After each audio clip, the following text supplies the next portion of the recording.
Many years before, one of the verses from the Old Testament used to challenge me. कई सालों पहले पुराने नियम से एक वचन है जो मुझे बहुत चुनौती देता था. That is from 1 Samuel 16 verse 7. और वो है पहला शमूएल उसका 16 अध्याय और 7वां वचन, Where it says that man looks at the outward appearance, और जहां लिखा है परमेश्वर बाहर के देखना मनुष्य बाहर का रूप देखता है, but the Lord looks at the heart. परंतु यहोवा की दृष्टि मन पर रहती है. So that expression, the Lord looks at the heart, और ये जो वाक्य लिखा है कि परमेश्वर की दृष्टि हृदय पर या मन पर रहती है, that thought used to challenge me and really encourage me. और ये विचार मुझे बहुत चुनौती देता था और मुझे प्रोत्साहन करता था. This is a way it helped me. और इस प्रकार उस वचन ने मेरी सहायता की. If the Lord is really looking at my heart, and that is where I also should focus.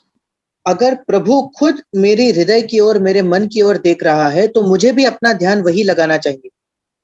A man may be judging me by my outward appearance. एक मनुष्य शायद मेरा न्याय मेरे बाहरी जो रूप है उससे करता होगा. That is fine. वो ठीक है, Let them judge. उनको न्याय करने दो. But the Lord is interested in what is happening in my heart. पर प्रभु की रुचि और दिलचस्पी इसमें है कि मेरे हृदय में क्या हो रहा है. The Lord is looking at my heart. परमेश्वर मेरे हृदय को देखता है. So my primary interest should be always to keep my heart in a way that is acceptable to the Lord. और इसलिए मेरा प्राथमिक उद्देश्य और मंशा यही होनी चाहिए कि मेरा हृदय मैं इस प्रकार रखूं जो परमेश्वर को ग्रहण योग्य हो. And not only that, I used to pray, Lord, let my heart be in such a way that it pleases you.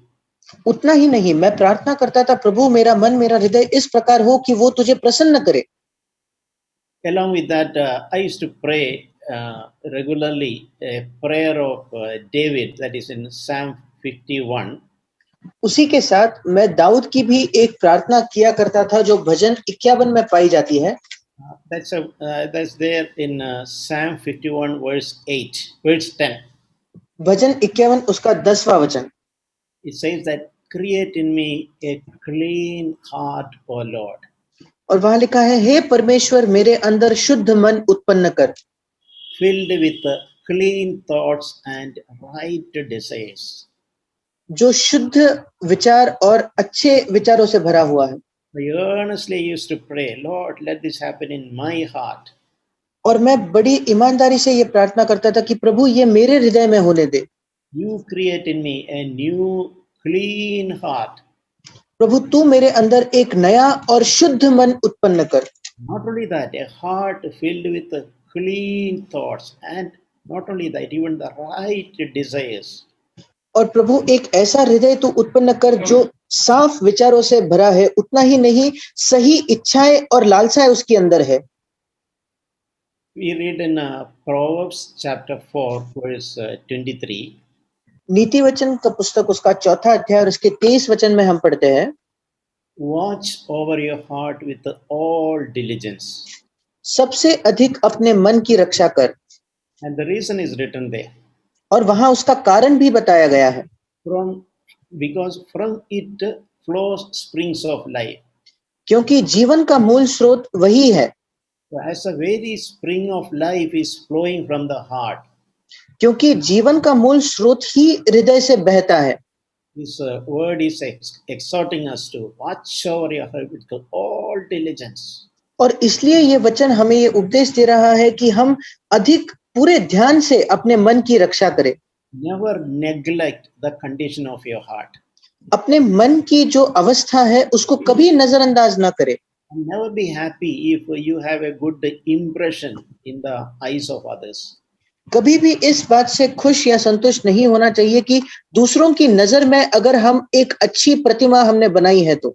Whatever may be the good opinion about us in the eyes of others, that's of no value. दूसरों के सामने दूसरों की आंखों में हमारे बारे में कितनी भी अच्छी राय क्यों ना हो, उसका कोई मूल्य नहीं है. If our heart is not good. अगर हमारा हृदय अच्छा नहीं हुआ तो, the very spring of life is flowing from our heart. क्योंकि जीवन का स्रोत ही मन से बहता है। It's a very powerful ways to. We have the responsibility to watch over our own heart with all diligence. और बड़े सामर्थ्य से ये एक जिम्मेदारी हमारी है कि पूरे ध्यान से हम अपने मन की रक्षा करें। I think many Christians neglect the condition of their heart. और मैं सोचता हूँ कई मसीही लोग जो है वो अपने मन की अवस्था को नजरअंदाज करते हैं। They may be just satisfied with the testimony they have before other people. दूसरे लोगों के सामने जो उनकी गवाही है वे उसी से तृप्त और संतुष्ट होते हैं। But Lord is looking at the heart. We should never forget that. पर प्रभु हमारे मन को देखता है, हमें वो कभी नहीं भूलना चाहिए। Jesus told in Matthew 5:8. यीशु मसीह ने मत्ती 5 वर्ष 8. 8वें वचन में कहा, Blessed are the pure in heart, जो मन के शुद्ध है वो धन्य है, for they shall see God. क्योंकि वे परमेश्वर को देखेंगे। Who will see God? परमेश्वर को कौन देखेगा? Those who are with a pure heart. जिनके मन शुद्ध है। Not only that they are blessed, but they will also see God. इतना ही नहीं कि वे धन्य कहलाएंगे, बल्कि वो परमेश्वर को भी देखेंगे। Another verse was challenging me in from Hebrews 12:14. एक और वचन जो मुझे चुनौती देता है वो है इब्रानियों की पत्री उसका 12 अध्याय और 14 वचन। That verse says that pursue peace with all men. और वहां लिखा है सबसे मेल मिलाप रखो and sanctification, और उस पवित्रता की खोजी बनो without which no one will see the Lord. जिसके बिना कोई प्रभु को कदापि न देखेगा। So I was a little surprised sometime. और मैं इसको देख के थोड़ा आश्चर्यचकित हुआ। It doesn't say that believe in the Lord Jesus Christ, without which no one will see the Lord. क्योंकि वहां ऐसे नहीं लिखा कि प्रभु यीशु में विश्वास रखो, उसके अलावा कोई भी परमेश्वर को नहीं देखेगा। It says that pursue peace with all men, बल्कि वहां लिखा है सबसे मेल मिलाप रखो and along with maintain sanctification, और उसी के साथ पवित्रता के खोजी बनो, without which no one will see the Lord. जिसके बिना कोई प्रभु को कदापि न देखेगा। So it is not a passive faith, the so-called faith in Jesus Christ, that will make us to see the Lord. और इसलिए ये कोई निष्क्रिय विश्वास नहीं है जिसके वजह से हम प्रभु को देख पाएंगे। If we have a genuine faith, that will result in our character. अगर हमारे पास असली विश्वास है तो वो हमारे चरित्र में प्रकट होगा। It will progressively transform our inner life. वो धीरे धीरे करके हमारे अंदरूनी जीवन को बदल देगा, रूपांतरित करेगा। And our faith in Jesus Christ will lead to the need for pursuing peace all men. और प्रभु यीशु मसीह में जो हमारा विश्वास है वही हमें इस बात पर हमें ये कराएगा कि हम लोगों से मेल मिलाप करेंगे। And faith in Jesus Christ will encourage us to have sanctification in our heart. और यीशु मसीह में विश्वास हमें इस बात की प्रोत्साहन देगा कि हम अपने मन में पवित्रता के खोजी बने। It says that without which no one will see the Lord. क्योंकि लिखा है जिसके बिना कोई प्रभु को कदापि न देखेगा। We read in 1 Thessalonians chapter 4. हम पहले थिस्सलुनीकियों उसके 4थे अध्याय में पढ़ते हैं, verse 3. उसका 3रा वचन। This is the will of God, your sanctification. क्योंकि परमेश्वर की इच्छा यह है कि तुम पवित्र बनो। We can see the heart of God, the will of God is very clearly revealed there. और यहाँ हम परमेश्वर के मन को, परमेश्वर की इच्छा बड़े स्पष्टता से यहाँ प्रकट की गई है। Yeah, it is emphatically say the will of God is our sanctification. और इस पर जोर देकर कहा गया है कि परमेश्वर की हमारे प्रति इच्छा है कि हम पवित्र बने। It's especially mentioned abstain from sexual immorality. और विशेषकर वहां लिखा गया है व्यभिचार से बचे रहो। And the next verse says that each of us should know how to possess our vessel with sanctification and honor. और अगले वचन में लिखा है, और तुम में से हर एक पवित्रता और आदर के साथ अपने पति को प्राप्त करना जाने। Our life or our body we should preserve in sanctification and honor. हमारा जीवन, हमारा शरीर हमें पवित्रता और आदर के साथ उसको रखना है। In the same chapter, verse 7 says, उसी अध्याय के 7वें वचन में लिखा है, God has not called us for the purpose of impurity, क्योंकि परमेश्वर ने हमें अशुद्ध होने के लिए नहीं बुलाया, but in sanctification. परंतु पवित्र होने के लिए बुलाया है। So it is the Lord's desire that all of us work and progress towards sanctification. और ये प्रभु की चाहत है कि हम सब पवित्र होने में कोशिश करें और उसी की ओर बढ़ते रहे। And that should be our natural and earnest desire and our pursuit. और यही हमारी स्वाभाविक इच्छा होनी चाहिए, चाहत होनी चाहिए, और इसके पीछे हमें भागना है। And Jesus told many things, explained and clarified many things during his conversations to his disciples. और यीशु मसीह जब अपने शिष्यों से बातचीत करते थे तो उन्होंने कई बातों को स्पष्ट किया, कई बातों को सिखाया। So one of the things he clarified is in Matthew 5:27 onwards. एक बात जिसको उसने स्पष्ट किया वो है मत्ती रचित सुसमाचार 5वां अध्याय 27 वचन से आगे। He said, you have heard that it was said, you shall not commit adultery. और यीशु ने कहा, तुम सुन चुके हो कि कहा गया है व्यभिचार न करना। Yeah, the Old Testament time, the Old Covenant time, what is important, what was commanded was external act of adultery.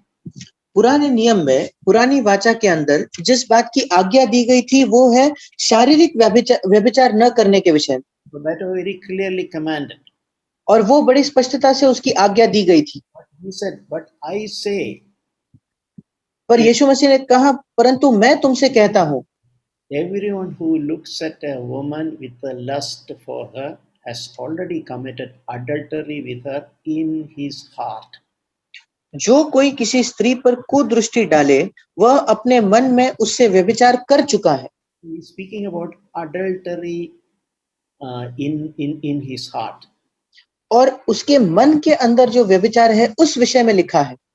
So it is not just an external thing, but it's something happening inside. और इसलिए ये कोई बाहरी या भीतरी चीज नहीं है, बल्कि अंदर होने वाली एक चीज है। Jesus is so keen to bring about a transformation inside. और यीशु मसीह इतना इस बात पर अड़ा हुआ है कि हमारे अंदर एक रूपांतरण हो जाए, Sanctifying our heart. हमारे हृदय को पवित्र करना। Because every sin originates in our heart. क्योंकि हर पाप की शुरुआत, उसका आरंभ हृदय में ही होता है। Jesus want to deal with the sin at the root. यीशु मसीह चाहता था कि पाप की जड़ से वो उसका इलाज करे। So that's a great possibility and a promise which we all have we all of us believers. और इसलिए हम सब विश्वासियों के लिए ये बहुत बड़ी एक संभावना भी है और एक बहुत बड़ी प्रतिज्ञा है। God can help us to deal with the sin at its very root. परमेश्वर हमारी सहायता कर सकता है पाप को बिल्कुल अपने जड़ से मिटाने में। So don't be just satisfied with the whitewashing the external appearances. और इसलिए सिर्फ बाहरी तौर पर सारे चीजों को सफेद रंग देने से हमें खुश नहीं होना चाहिए। We should always look at the condition of our heart. हमें हर समय हमारे मन की अवस्था को देखना है। The Holy Spirit is there to help us to root out sin at the root, at the very root. और पवित्र आत्मा इस बात के लिए है ताकि पाप की पूरी जड़ से हम उसको उखाड़ सके। This is also emphasized to deal with the sin radically. और यीशु मसीह ने इस बात पर भी जोर दिया कि पाप के साथ हम बिल्कुल तीव्रता से पेश आए। Take sin seriously. पाप को गंभीरता से ले। That's why he said, if your right eye makes you stumble, tear it out and throw it out. और इसलिए यीशु मसीह ने कहा, यदि तेरी दाहिनी आंख तुझे ठोकर खिलाए तो उसे निकाल कर फेंक दे। That should be our attitude. That should be our earnestness.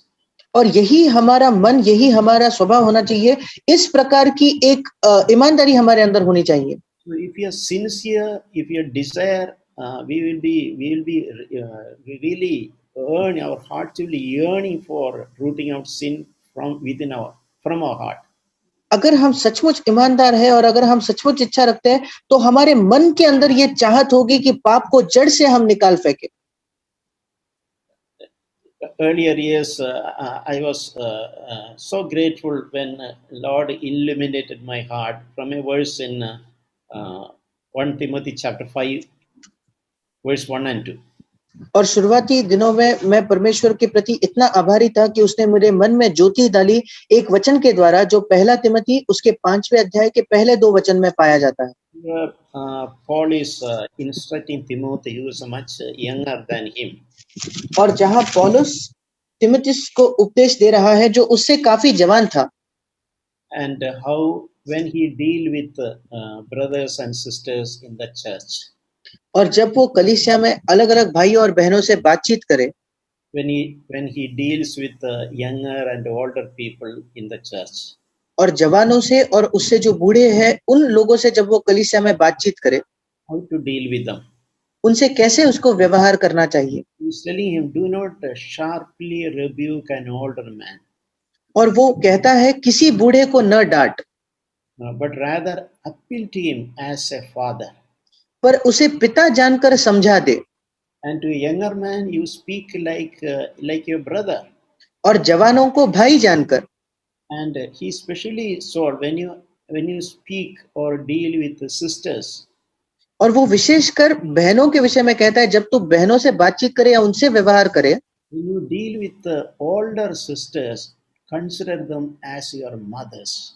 और बूढ़ी स्त्रियों को माता जानकर You can speak to them, you can deal with them, तू उनसे बात कर सकता है, तुम उनसे व्यवहार कर सकते हो, but consider them as your mother. पर उनको अपनी माता समझकर, माता जानकर। Not only that, in all purity.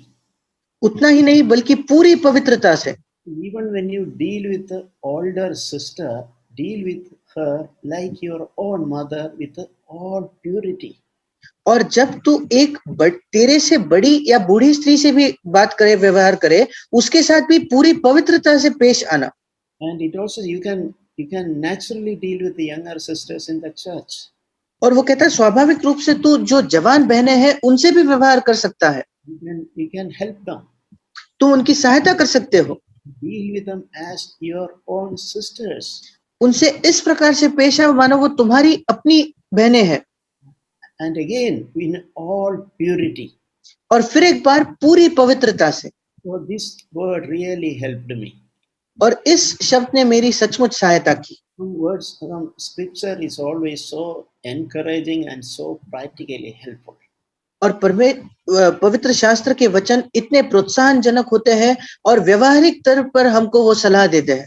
When I speak to an older sister, just thinking because older, I should not be casual. और जब मैं किसी बूढ़ी व्यक्ति से, मेरे से बड़ी स्त्री से मैं बात करूं, तो सिर्फ वो बड़ी है इसलिए मुझे ऐसे ही आसानी से या सहजता से बात नहीं करनी चाहिए। I can speak and deal with her respectfully like my mother with all purity. और मैं उनसे पवित्रता से और आदर करके बात कर सकता हूं, पूरी पवित्रता से। And when you talk to a younger sister in the church, naturally deal with her, talk to her, help her, but again consider her as your own sister and with all purity. और कलीसिया में किसी जवान बहन से भी बात करने में, उसको मदद करने में स्वाभाविक रूप से बात करो, पर पवित्रता से, अपनी ही बहन जानकर। Practically we can apply this to any woman. और इसको व्यवहारिक तौर पर हम किसी भी स्त्री के लिए इसको लागू कर सकते हैं। Even and people when you see things in the internet, this is something we can keep in our mind. और जब हम इंटरनेट पे भी कुछ चीजें देखें तो ये एक बात है जिसे हम याद रख सकते हैं। We seek to look at older women like our mothers. जो हमसे बड़ी स्त्रियां हैं उनको हम माता की और तौर पर देखें। And younger women like our own sisters. और जो जवान है उनको हमने हमारे ही बहनों के समान देखें। And seek to look at them like with all purity. और उनके पास पूरी पवित्रता से देखने की कोशिश करें। Very practical help which we can receive from the scripture. और परमेश्वर के वचन से बड़े व्यवहारिक एक सलाह हम प्राप्त कर सकते हैं। In the Old Testament, there are two examples in the given. और पुराने नियम में दो उदाहरण दिए गए हैं। One is a very positive example, good, encouraging, challenging example. एक बहुत ही सकारात्मक और प्रोत्साहन देने वाला एक उदाहरण है, That is the example of Joseph. वो है यूसुफ का उदाहरण। And we know the story of Joseph. और हम यूसुफ के कहानी को जानते हैं। He was taken when he was working as a slave in Potiphar's house. जब वो पोतीपर के घर में एक गुलाम, एक दास बनकर काम कर रहा था, And that woman tried to entice him. और वो जो स्त्री है उसने उसको लुभाने की कोशिश की। This may be rare probably, और ये शायद बहुत कम देखने में आता है, but that woman intensely tried to entice him. पर उस स्त्री ने बहुत ही कोशिश करके उसको लुभाने की, उसको फंसाने की कोशिश की। And it was just not one incident. She did that day after day. और ये एक बार हुआ ऐसा नहीं, बल्कि वो दिन प्रतिदिन ऐसा करती थी। And the reply he told is that we can read that in Genesis chapter 13 and verse 9. और जो उत्तर यूसुफ ने दिया उसको हम उत्पत्ति की पुस्तक 39 अध्याय उसके 9वें वचन में पढ़ सकते हैं। He said that how could I do this great evil and sin against God? और वो कहता है, मैं ऐसी बड़ी दुष्टता करके परमेश्वर का अपराधी क्यों बनूं? Think about the situation of Joseph. और यूसुफ की परिस्थिति के विषय में सोचकर देखिए। He's far from his home and far from his country, in an outside country. वो अपने घर से दूर है, अपने देश से बहुत दूर एक दूसरे देश में वो है। No parents, brothers or sisters or elders, nobody is watching him. उसके माता पिता, भाई बहन, उसके बड़े लोग कोई उसको देख नहीं रहे। Nobody, there is no chance any one of them can find out anything what Joseph was doing. और ये संभव ही नहीं था कि उसके परिवार में से कोई भी इस बात को जाने कि यूसुफ क्या कर रहा है। How did Joseph look at that situation? पर यूसुफ ने उस परिस्थिति को किस प्रकार से देखा? He did not take it easy. उसने उसको आसानी से नहीं लिया। He did not, okay, nobody is watching me. That is not what he thought. उसने ये नहीं सोचा कि मुझे तो कोई नहीं देख रहा। There's no way others can find out what I have done. That's not what he thought. दूसरा कोई भी ये कभी नहीं जान पाएगा कि मैंने क्या किया। उसने इस प्रकार नहीं सोचा। He thought, how can I do this great evil and sin against God? और उसने सोचा, मैं ऐसी बड़ी दुष्टता करके परमेश्वर का अपराधी कैसे बन सकता हूँ। In a sense, that genuine fear of God. इसका मतलब एक ईमानदार परमेश्वर का भय, Not fear of any other man. किसी और मनुष्य का भय नहीं। No, not a fear of parents or elders or brothers and sisters or anybody. और माता पिता का, घर में जो बड़े हैं या भाई बहन है, उनका डर बिल्कुल नहीं। But a fear of God in our heart. पर परमेश्वर का भय हमारे हृदय में, That will work as a tremendous reinforcement to resist sin. और वो हमारी बहुत एक सामर्थ करेगा पाप के खिलाफ लड़ने में। That will help us like a fortress. और एक दुर्ग बन के वो हमारी सहायता करेगा। And we can withstand any intense temptation when we have genuine fear of God. और कितना भी तीव्र प्रलोभन क्यों ना हो, अगर परमेश्वर का भय हो तो हम उसके खिलाफ खड़े हो पाएंगे। The story of Joseph is something, why it is recorded. और यूसुफ का जो कहानी है वो क्यों लिखी गई है? It's recorded as an encouragement and a powerful example for all of us. वो हमारे लिए एक प्रोत्साहन और बहुत ही सामर्थ्य भरा एक उदाहरण हम सबके लिए है।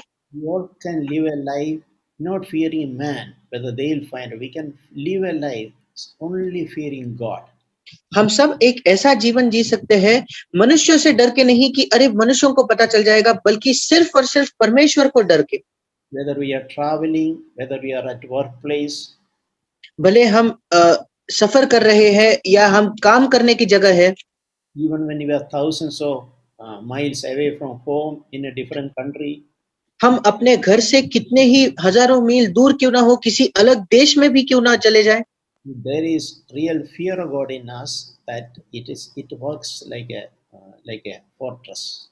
और अगर हमारे अंदर सच्चा परमेश्वर का भय है तो वो हमारे लिए एक दुर्ग के समान काम करेगा। And we also read that finally one day this woman just caught hold of him. और आखिरकार हम ये भी पढ़ते हैं कि एक दिन इस स्त्री ने उसको पकड़ लिया। And what did Joseph do? और यूसुफ ने क्या किया? He left the garment which she was catching and he ran out of the house. जिस वस्त्र को उस स्त्री ने पकड़ा था, उस वस्त्र को उसी के हाथ में छोड़कर भागकर वो बाहर निकल गया। That's again an example which we can see. और ये एक उदाहरण है जिससे हम प्रोत्साहन पा सकते हैं। Where God wants us to run away, we have to run away. जहां परमेश्वर चाहता है कि हमें भागना है तो वहां हमें भागना ही है। Keep away from places where when temptation is strong. और ऐसी जगहों से हम दूर रहे जहां बहुत ज्यादा हमें प्रलोभन होता है। Don't try to test your faith or anything there. और वहां अपने विश्वास को परखने की कोशिश नहीं करना। Bible says that flee from youthful lust. और बाइबल बताती है जवानों को जो अभिलाषाएं होती है उनसे दूर भागो। So sometimes it is keeping away our physically from certain places when we are tempted. और कई बार इसका मतलब होता है शारीरिक रूप से जिन जगहों पर हम प्रलोभित हो सकते हैं उनसे दूर भागना। Same principle we can apply when we work on internet and YouTube etc. और वही सिद्धांत को हम तभी लागू कर सकते हैं जब हम इंटरनेट पे या यूट्यूब पर काम करते हो। Keep away from any source of temptation. किसी भी स्रोत से, किसी भी प्रलोभन के स्रोत से दूर रहो। First line of defense is the inside fear of God. हमारी रक्षा करने की जो सबसे पहले पंक्ति वो यही है कि हमारे अंदर परमेश्वर का भय होना। Second line of defense is keeping away. और दूसरा प्रकार जिससे हम सुरक्षित रह सकते हैं वो है उससे दूर रहना। We have another example in the Old Testament. और पुराने नियम में एक और उदाहरण भी है। Unfortunately, it is a negative example. Why we should not follow that example. दुर्भाग्यपूर्ण ये एक नकारात्मक उदाहरण है जिस उदाहरण का हमें अनुसरण नहीं करना है। That is the example of David. और वो है दाऊद का उदाहरण। That is there in 2 Samuel chapter 11. और वो दूसरा शमूएल उसके 11वें अध्याय में पाया जाता है। There we read when it was time for kings to go out for battle. वहां पहले वचन में हम पढ़ते हैं, फिर जिस समय राजा लोग युद्ध करने को निकला करते हैं, When David chose not to go for battle. उस समय दाऊद ने ये चुनाव किया कि वो युद्ध लड़ने नहीं जाएगा। Probably he was little lazy. शायद वहां वो थोड़ा सा आलसी हो गया था। Or maybe he thought I am now very senior now. या उसने ये सोचा मैं बड़ा वरिष्ठ और बड़ा व्यक्ति बन गया हूँ। I'm a king for many years. मैं कई सालों के लिए एक राजा रहा हूँ। All these years I have been battling. इतने सालों से मैं लड़ाई कर रहा हूँ। Now let others battle. अब दूसरों को जाकर युद्ध करने दो। He sent his commanders instead of going for the battle himself as a king used to do those times. उन समयों में जिस प्रकार एक राजा खुद लड़ाई के लिए निकला करता था, उसके बजाय उसने अपने सेवकों को भेज दिया। So what happened when he just easily, he had nothing much to do, he slept in the afternoon. और क्या हुआ जब वो ऐसे ही घर पर था, उसके पास करने के लिए कुछ नहीं था, वो दोपहर में सो गया। After the nap, he thought I'll take a stroll on the terrace. और दोपहर की नींद के बाद उसने सोचा मैं क्यों ना अपने घर के छत पर जाकर टहल आऊं। And he was just lazy, thinking that I had nothing to do. और वो ऐसे ही आलसी था, ये सोचकर कि मेरे पास करने के लिए कुछ नहीं है। How dangerous is the spirit of laziness. और देखिए ये आलसीपन का जो आत्मा है ये कितना खतरनाक है। There is a saying that a lazy mind is devil's workshop. और एक कहावत है कि एक आलसी दिमाग जो है वो शैतान का घर है। when you harbor laziness in your mind, जब अपने मन में आप आलसीपन आने देते हो, devil will try to use it. फिर शैतान आकर उसका उपयोग करेगा। That is exactly what happened to David. और दाऊद के साथ बिल्कुल यही हुआ। When he had nothing to do, he was just walking around. He saw a woman taking bath. जब उसके पास कुछ भी नहीं था करने के लिए, वो ऐसे ही टहल रहा था, तो उसने एक स्त्री को देखा जो नहा रही थी। Then he was tempted. Quickly he yielded to the temptation. और उसको प्रलोभन हुआ और उसने उस प्रलोभन से वो राजी भी हो गया। That's a very strong negative learning from the life of David. और ये बहुत ही गंभीर एक बात है जो हमें नहीं करनी है, जो नकारात्मक जो हम दाऊद के जीवन से सीख सकते हैं। When we harbor laziness in our mind, we are bordering a danger zone. अगर हम अपने मनों में आलसीपन आने की अनुमति देते हैं, तो हम उस खतरे के इलाके के बहुत ही नजदीक है। I remember many years, in one of the message, and an expression which, a words which Brother Sack was saying. और मुझे याद है कई साल पहले एक संदेश में एक छोटा सा वाक्य जो भाई जैक कर रहे थे, Be busy in your body and in your mind. अपने शरीर में और अपने मन में व्यस्त रहो। Work hard as much as you can. जितनी मेहनत कर सकते हो उतनी कड़ी मेहनत करो। Get a good sleep in the night. रात में एक अच्छी नींद तुम्हें आएगी। Opportunity for sin is naturally reduced. और पाप करने का जो प्रलोभन है या मौका है, वो अपने आप कम हो जाएगा। Along with that, keep your mind also busy. उसी के साथ अपने मन को भी व्यस्त रखो। Keep your mind busy with reading the scripture and listening to messages and meditating word of God. और अपने मन को व्यस्त रखो बाइबल पढ़ने से, परमेश्वर के संदेश सुनने से और परमेश्वर के वचन पर मनन करने से। And work hard to charge our mind with the richness of God's word. और परमेश्वर की वचन की जो भरपूरी है, उससे अपने मन को तरोताजा करने के लिए कड़ी मेहनत करो। So that opportunity for sin is eliminated. जिससे करके पाप करने का जो मौका है वो ही चले जाए। We also see, just want to mention one example in the Old Testament, again a negative example. एक और उदाहरण भी हम देखते हैं जो पुराने नियम से है, जो एक नकारात्मक उदाहरण है फिर से। He's a man called Samson. और ये शिमशोन नाम का एक व्यक्ति है। We know that Samson was a very powerful man. और हम जानते हैं ये जो शमशोन था वो बहुत ही सामर्थ भरा एक व्यक्ति था। His physical strength was unusual. और उसकी जो शारीरिक सामर्थ्य थी वो किसी की भी तुलना से अधिक थी। For example, one day he just lifted the entire gate and pillar, everything, and then just walked away. और जैसे एक दिन हम पढ़ते हैं कि वो ऐसे ही उठा और नगर के जो बड़े बड़े द्वार होते हैं उन द्वारों को उठकर वो ऐसे ही चले गया। The entire concrete structure on which the gate is fixed and the steel gate, everything together, he just pulled out and lifted and he walked away. और आप इसको सोच सकते हो कि एक नगर के जो फाटक होते हैं उसको पूरा उस कंक्रीट को अपने आप उठाकर वो चल पड़ा। That was the level of his physical strength. उसके शारीरिक सामर्थ्य की ये सीमा थी।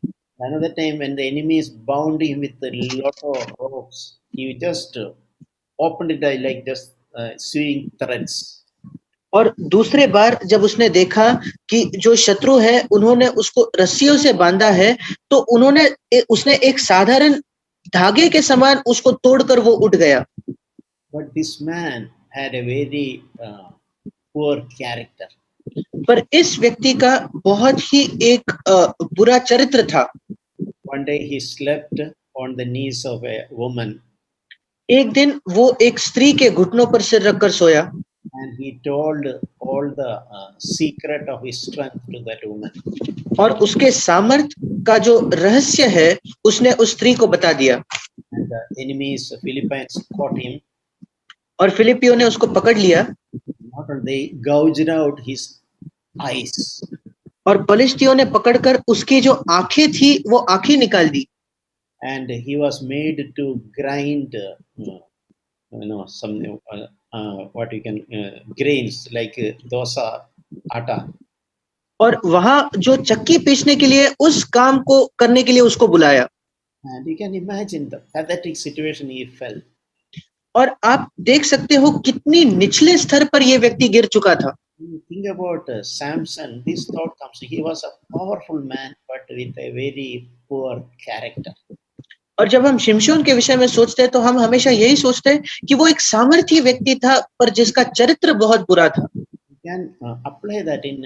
We do open what encourage me in our life. We can do ministry, many things as activities, etc. Before others, we can say this man is very powerful. और इसका हम अपने जीवन में लागूकरण किस प्रकार कर सकते हैं कि कई बार हम बहुत सेवा कर सकते हैं, कलीसिया में कई गतिविधियों में हम काम कर सकते हैं और लोग कहेंगे कि ये व्यक्ति बहुत सामर्थ्यवान है। But what about our character? पर हमारे चरित्र का क्या? If we are strong, powerful, but if our character is poor, what is the use? अगर हम सामर्थ्य से भरपूर है पर हमारा चरित्र अच्छा नहीं है तो उसका क्या फायदा? The enemy will despise. फिर शत्रु जो है वो हमारा मजाक उड़ाएगा। And I hope this what I shared is encouraging and challenging to everyone. और मैं आशा करता हूं कि जो मैंने बांटा वो सबके लिए एक प्रोत्साहन और एक चुनौती का कारण है। I want to encourage everyone to see the possibility that we have in Christ. मैं यही चाहता हूं कि हम सब उस संभावना को देखें जो मसीह यीशु में हम सब के पास है। That is what encourages me. वो मुझे प्रोत्साहित करती है Have a pure heart. कि एक शुद्ध अंतःकरण, एक मन हमारे पास हो। God has given the Holy Spirit to help me. परमेश्वर ने मुझे पवित्र आत्मा दिया है मेरी सहायता करने के लिए। With my own self power, I need not try to improve my life. मैं अपनी ही सामर्थ्य से अपने जीवन को बेहतर बनाने की मुझे कोशिश करने की भी जरूरत नहीं। Holy Spirit is primarily given to me to be holy. पवित्र आत्मा मुझे प्राथमिक रीति से इसी कारण से दिया गया है ताकि वो मुझे पवित्र बनाए। And holy from inside. और अंदर से मुझे पवित्र बनाए। Not only to give me a good testimony. सिर्फ मुझे एक अच्छी गवाही दे ऐसा नहीं। I see it as a wonderful possibility and encouraging thing. और मैं इसको एक बहुत बड़ी संभावना और बहुत प्रोत्साहन का कारण मानता हूँ। I want to pursue this life. मैं इस जीवन का खोजी बनना चाहता हूँ। Man looks at the outside, but Lord looks at the heart. मनुष्य बाहरी तौर पर देखता है पर परमेश्वर हृदय को देखता है। Holy Spirit is there to help us to sanctify our heart. और पवित्र आत्मा इस चीज के लिए है कि हमें वो पवित्र करे और हमें सामर्थ्य दे। Amen. आमीन।